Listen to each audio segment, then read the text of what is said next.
A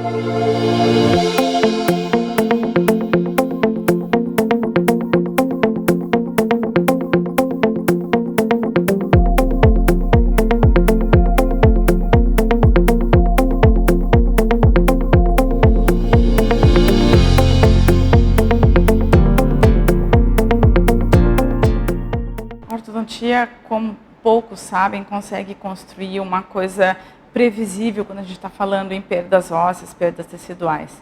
É uma forma da gente fazer um tracionamento do dente, onde você consegue trazer de forma lenta toda aquela perda que o paciente teve e criar um osso que já existe na boca do paciente. Você aproveita o próprio osso do paciente, aumenta ele em tamanho, então a chance dele permanecer é muito grande. Ela pode, é um procedimento que pode interagir com os enxertos ósseos e gengivais, e ele pode trabalhar muitas vezes sozinho, ganhando toda aquela margem gengival, ou aquela papila que a gente perdeu, que o paciente perdeu aí ao longo dos anos, ou num determinado trauma.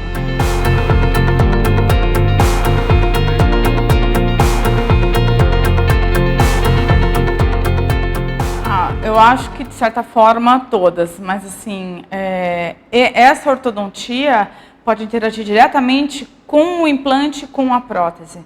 Então, a maior dificuldade do reabilitador é quando você se depara com um paciente que teve perdas em área estética. E essa área estética, quando você tem um desnível gengival do seu contralateral, você não consegue fazer uma reabilitação com naturalidade. Então, a implantodontia usa muito o recurso da extrusão ortodôntica, que é onde a gente consegue todo esse ganho tecidual, para poder ganhar uma arquitetura gengival satisfatória, natural, para a instalação do implante. E isso pode ser aplicado para a prótese também.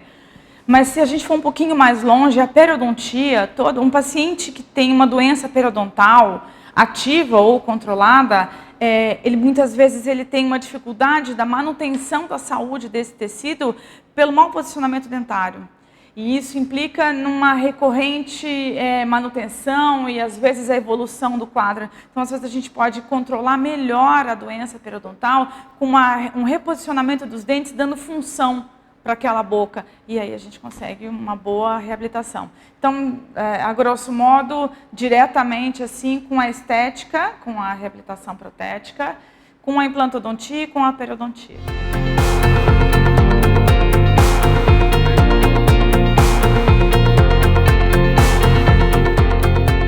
Eu trabalhei muito tempo com um implantodontista que, antes de fazer implante, ele era protético, aí ele fez odontologia e ele começou com reabilitações, onde ele mesmo fazia, tamanho preciosismo dele, ele mesmo fazia as suas próteses, e depois ele entrou na área da cirurgia e ele tinha assim, uma fixação com a excelência na reabilitação. Ele queria que todos os casos dele parecessem naturais. Muita gente deve lembrar dele, é o Adalto de Freitas, ele já não está mais entre a gente há um bom tempo, e trabalhando junto com ele, ele falou, você pode conseguir para mim o que eu não consigo naturalmente com a cirurgia, porque a cirurgia muitas vezes tem um resultado imprevisível, e a previsibilidade faz com que você consiga propor uma coisa mais honesta para o seu paciente. E na grande maioria das vezes, principalmente quando a gente está falando de ausência de papilas, a ortodontia no tracionamento da extrusão ortodôntica consegue fazer esse tipo de ganho de forma previsível. Então, é uma coisa que, num planejamento, você consegue visualizar se a extrusão ortodôntica vai conseguir fazer esse ganho ou não. E, muitas vezes, o resultado da extrusão ortodôntica chega a ser melhor do que o da cirurgia. Ou, às vezes, a atuação da cirurgia e da extrusão ortodôntica consegue agir em conjunto, promovendo um resultado muito melhor.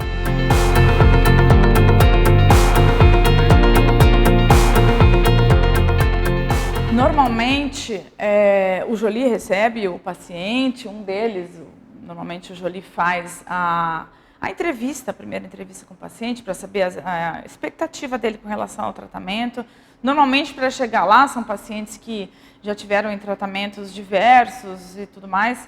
Então, ele vai triar para saber qual é a especialidade que tem que agir, quais as especialidades, na verdade, que vão agir nesse tratamento.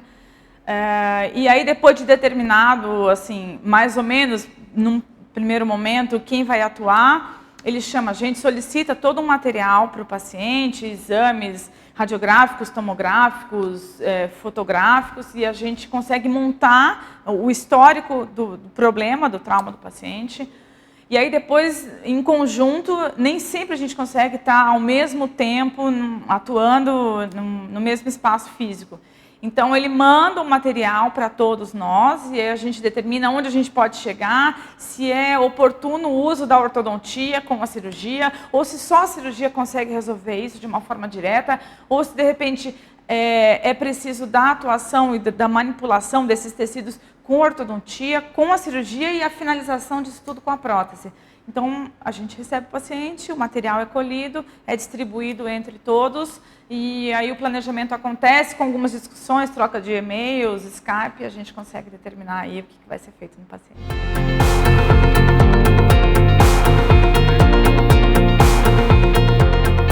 Porque o reabilitador, né? Então, é um curso que, é óbvio, é um curso da ortodontia ligada à reabilitação, mas normalmente é uma coisa que o ortodontista nem sabe que existe. Boa parte dos ortodontistas não sabe que existe. E quem busca isso é a ponta final do tratamento. Então, é o reabilitador, é a pessoa que vai instalar as próteses, que vai finalizar o caso.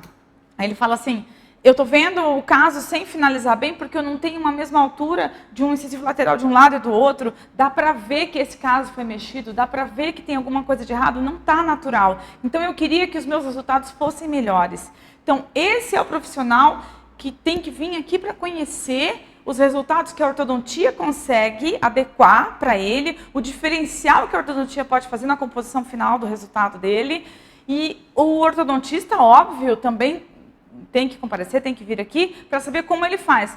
Mas, via de regra, quem vem buscar isso é o reabilitador. É o cirurgião, é o profissional da estética que quer um resultado final com excelência. E aí ele leva para o consultório dele todo esse conhecimento que ele teve para poder pedir para o ortodontista dele esse tipo de trabalho, essa ortodontia diferenciada, que muitas vezes muita gente não sabe que tem uma ferramenta tão rica na mão que é o aparelho ortodôntico.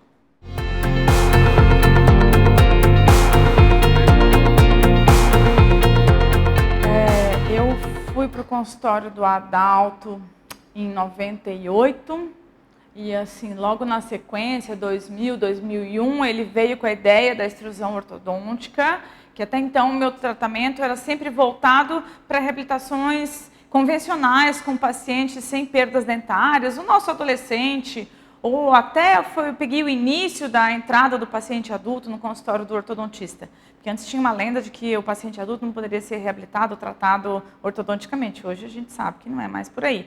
Hoje o paciente do consultório do ortodontista é o paciente adulto mutilado para retratamentos.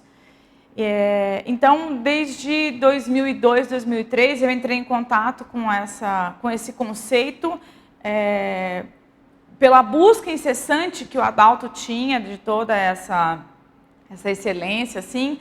Então, eu comecei a buscar soluções para os problemas que ele encontrava na reabilitação. Pelo fato dele ser reabilitador e implantodontista, ele tinha dificuldade das duas áreas.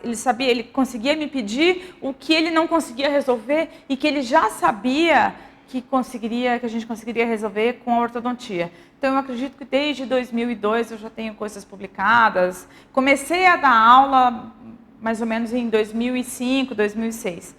Mas aí venho juntando ao longo do tempo experiências em institutos grandes, com profissionais bem bacanas, assim, com quem eu tenho aprendido muito.